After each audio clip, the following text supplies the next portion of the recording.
Sais-tu que pour certains enfants, faire une présentation orale, c'est aussi stressant que de monter sur une scène devant 1000 personnes? Ces enfants disent entre autres qu'ils ont des mains moites, le ventre noué, le trou de mémoire et une envie de pleurer et parfois même de vomir. Et pourtant, comme parents, enseignants, éducateurs ou adultes, on leur dit: mais voyons donc, ce n'est rien. Mais non, ce n'est pas rien. Pour un enfant anxieux, neurodivergent ou sensible, parler devant la classe, c'est comme exposer sans armure. Alors, aujourd'hui, je vais t'expliquer comment aider ton enfant à dépasser la peur des présentations orales, sans le forcer, sans le ridiculiser et surtout sans aggraver son anxiété. Merci de rester jusqu'à la fin de cette vidéo. Commençons tout d'abord par comprendre la vraie peur derrière l'oral. Première chose essentielle à comprendre, ton enfant n'a pas peur de parler. Il a peur d'être jugé, de se tromper, d'être observé et de ne pas être à la hauteur. Et comme parent, tu te poses ces questions. Et s'il oublie? Et si les autres se moquent de lui? Et si sa voix tremble pendant la présentation? Il est aussi important de comprendre cela chez les enfants à besoins particuliers. Chez un enfant autiste, c'est la peur de l'imprévu et du regard social. Chez un enfant TDAH, c'est la peur de perdre le fil. Chez un enfant anxieux, c'est la peur du jugement. Et chez un enfant avec difficulté scolaire, c'est la peur de confirmer « je ne suis pas bon ». La peur n'est pas un caprice, c'est un signal. Voici l'erreur des parents à éviter absolument.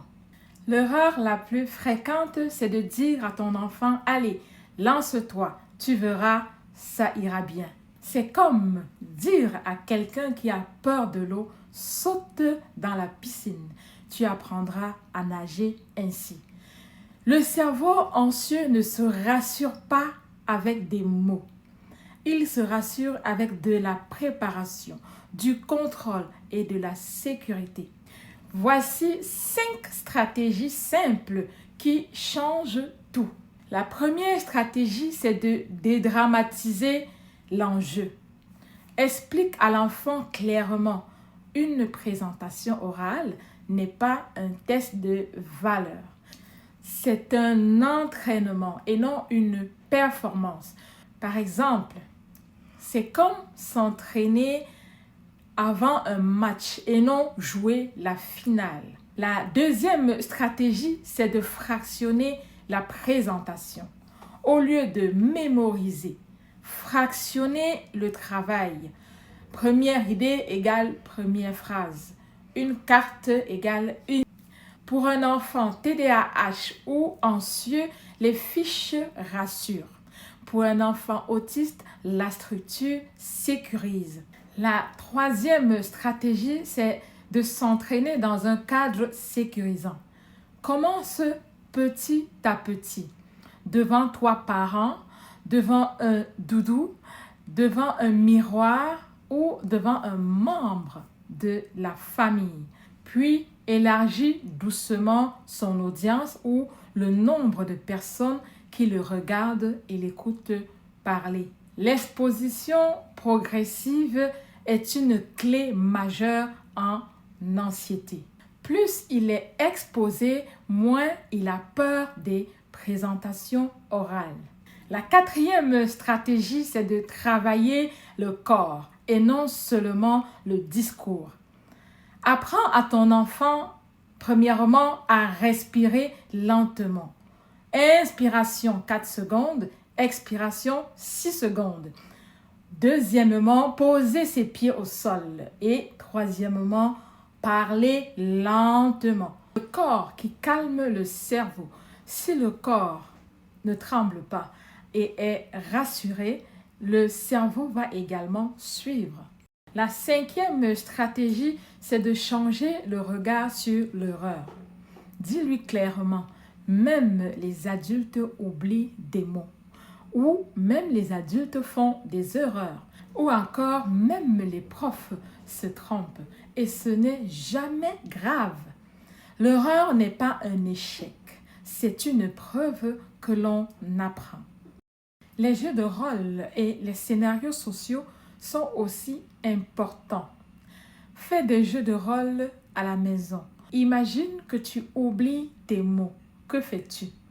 Imagine que quelqu'un rigole pendant la présentation. Que fais-tu? Propose des phrases de secours comme « Je reprends »,« J'ai besoin d'un instant »,« Je continue ». Anticiper égale sécuriser. Voici les bénéfices lorsque les stratégies sont bien appliquées. Quand tu aides ton enfant à surmonter la peur des présentations orales ou des oraux, tu ne fais pas que l'aider à l'école. Tu lui apprends à parler en public, à gérer le stress, à croire en lui et à oser prendre sa place. Et ça, c'est un cadeau pour la vie entière. En conclusion, retenons que la peur de l'oral ou d'une présentation orale est une vraie peur. On rassure par la préparation et non par la pression. On fractionne, on structure et on sécurise. On entraîne le corps autant que la parole. On valorise le courage et non la perfection. Dis-moi en commentaire, ton enfant a-t-il peur de parler devant la classe ou peur des présentations orales? Like cette vidéo si elle t'a aidé. Et surtout, abonne-toi à notre chaîne Oasis du coaching parental et partage-la à un parent qui en a besoin. À très vite pour continuer à transformer les défis scolaires en force, que ton enfant soit un enfant neurotypique ou à besoin particulier.